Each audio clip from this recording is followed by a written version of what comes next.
Outland TV channel. I hope you're all staying safe and well. And we've got a prequel series to a very successful original series. We're looking at Outlander, Blood of My Blood. Yes, 2 episodes aired on the 8th of August. It will now show weekly to the 10th of October, so I can't binge watch this. I've took in the first 2 episodes. I'm doing this review on the 11th of August 2025. Aramid Tanubu of Variety hailed it as a rare gem, this, glittering brightly on its own, perfectly cast and well acted, while honouring the source material. I think Aramid liked it. Ed Power, though, from The Independent, was laughing, but not in a good way. He said, whatever the Scottish version of Blarney is, Blood of My Blood lays it on with a shinty stick. A series ripe with blood and thunder. You have to look that up, guys, if you don't know. A series ripe with blood and thunder and pasty bums, but which too often plumbs the depths of unintentional hilarity. They can't both be right, can they? Right, we'll have a little bit more look on this in detail. Of course, it's a historical romantic drama. Serves as a prequel to the television series Outlander that first aired in 2014, and I think we've got the last season due, haven't we? I think it's based on the book series of the same name by Diana Galbadon. The series follows the parents of both protagonists from the original series, Jamie Fraser and Claire Beauchamp. Jamie's parents in 18th century Scotland are played by Harriet Slater as Ellen Mackenzie and Jamie Roy as Brian Fraser. Claire's parents in World War I are played by Hermione Caulfield as Julia Morriston and Jeremy Irvine as Henry Beauchamp. The first season of the series is set to run, as I said, for 10 episodes, and it premiered on the 8th of August. And in June 2025, Starz announced that this was going to be renewed for a second season ahead of the series premiere. Right, let's have a look. With 2 episodes aired, how's it looking? Well, I'm a big Outlander fan. My old brain struggled to follow the time shifts and who went where and with whom as the series progressed. So I just sort of went with the flow in the end and just enjoyed it for what it was in the later series. In this, I'm watching, as it's meant to be, a standalone version, of course. There's any names mentioned apart from the main protagonist, which I can just about remember. Obviously, but other people, we're looking at other names and other characters and having a little wink to the person next to them, saying, "Oh, I remember them in Outlander," and I'll be going, who the hell's that? I have no idea. But it doesn't matter. It doesn't matter. I've forgotten most of the guys anyway, apart from the handful of key players. So it's just one of those things. You don't need any knowledge whatsoever. It's nice to have knowledge of what's going on in Outlander, but you don't need it to watch this, so that's good. And if you like this, then you can go and watch the original Outlander, can't you? So, hey, back of the net, isn't it? The Frasers versus Mackenzies, of course, in this. A bastard's son and a laird's daughter. There may be trouble ahead. Well, we know the end game, of course, because we know what's happened. We know what happens in Outlander, so we know certain things are going to happen, don't we?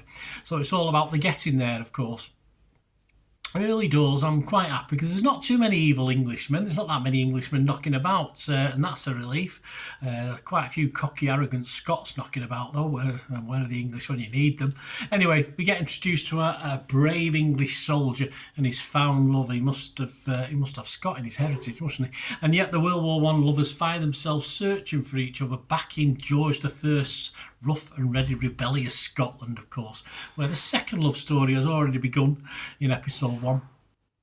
But these Highlanders, if not exactly hunting down the Sassenachs, don't mind if one or two end up with the throats cut and end up down a well. But so they're not openly horrible, but any historical accuracy in this, guys, take with a pinch of salt, of course.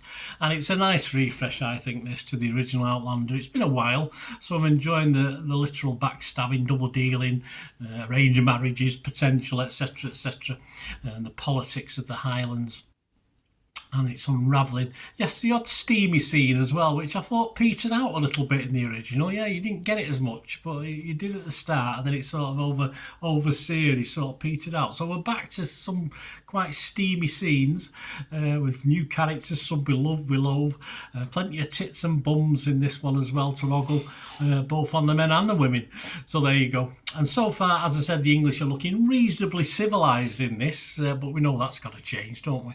So far, so good for me, but we'll have to see some of these Scots brought forward to the 2020s time circle, perhaps. Then again, they might feel too much at home in our angry society these days. Mary McNamara from the Los Angeles Times scored it 60. She said, as a prequel to Outlander, Blood of My Blood has two strong love stories and many footnote-like attractions, but it lacks, through no fault of its cast, the multi-level tensions of its predecessor. Yeah, I mean, it's perhaps a little bit too comfy, this, despite the rugged setting. We've been here before, we have, a little bit earlier in time with this one, of course, and it feels perhaps a little too cosy at times. We really want that to be covered in that grime, don't we? That dirt, suffer the bleakness, the harshness of the Highlands. And on that score, perhaps it's a little bit lacking. I just don't get that vibe from it. There is tension there, but I can understand what Mary's saying there about that. I sort of partly agree with her. Hunter Ingram from the AV Club, he liked it though. He gave it 83 out of 100. He said, even as the preamble to a story on its way out, the series confidently debuts as a moving and frankly hot addition to an already deeply felt universe of storytelling. Yep, that's it, guys. I think that's a summing up of it. If you like the original Outlander, this more or less goes back to square one, goes back to the basics that sort of drew you into the original Outlander series one, as far as storytelling. So if that's your fancy, yep, get your kilt dusted, get it out of the cupboard and jump in. I'll certainly be getting my cable waxed and I'll be ready for the next 8 episodes, that's for sure. What are others saying? Well, Rotten Tomatoes, 92% positivity, 13 critics, so 12 fresh and just 1 rotten. Make that 13 fresh with my review of this. Metacritic, their score is 74 out of 100, again based on 13 critics. 10 were positive, there were 3 mixed but no negatives, so make that 10 positive, 11. Rotten Tomatoes audience 71%, so Joe Public seemed to like it. Internet Movie Database less than 600, only 559 as I'm recording this, but it's getting an 8.6 out of 10. Now I don't think it'll stay like that, I think it'll drop a little bit. But 8.6 or 559 isn't too bad. That's higher than the original, I think. I should have checked that, but I didn't. Anyway, you have a look. Let me know. Anyway, for me, yes, I'm hopeful my score will rise. I'm not going to go mad. I'm going to give you the lowest score of the ones I've quoted so far, but I'm going to give it a very watchable score so far of 6.5. It feels very, as I said, just very comfortable to me at the moment. Just feels nice, and nice to go back and back to the old style. So I want it to be a bit more grit in it for me, not particularly at the expense of us English being picked on again, but I want a little bit more harshness to it all. So I'll give it a 6.5, but I'm very hopeful that would rise to 7, 7.5. Probably not 8, 7, 7.5 over the next few weeks until we get to October when it finishes its first run. Right, guys, there you go. Hope you enjoyed that. Please let us know your thoughts on this as well, or anything to do with film and TV. Please, if you do enjoy the content, smash those buttons, smash that like button, guys, if you can. That's always really nice to see. And if you want to help support the channel or just want to get in contact with me, there are ways of doing that. All I ever ask is you keep watching and listening.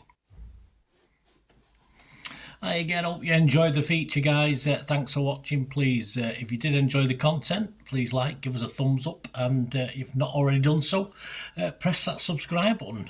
If you've not already subscribed, that'd be wonderful. It's free to subscribe, absolutely free. Also, check out my social media links if you want to follow me on Tik Tok, Instagram, X, Facebook. They'll all be in the description below. And my special thanks to supporters of the channel, yes, Piat6505, who have an eBay shop selling film and TV memorabilia, including posters, books, magazines. There'll be a link again in the comments section. And if you're into your football, don't forget my football stuff on Manchester City for general football fans, but mainly City fans, of course. Or if you know someone who might enjoy that, give them a kick in my direction. I'll be very, very grateful. And as ever, guys, comments on this feature is wonderful. Anything to do with film and TV is always very, very welcome. It's great to talk film and TV. I thank you guys for your support. Stay safe, everyone.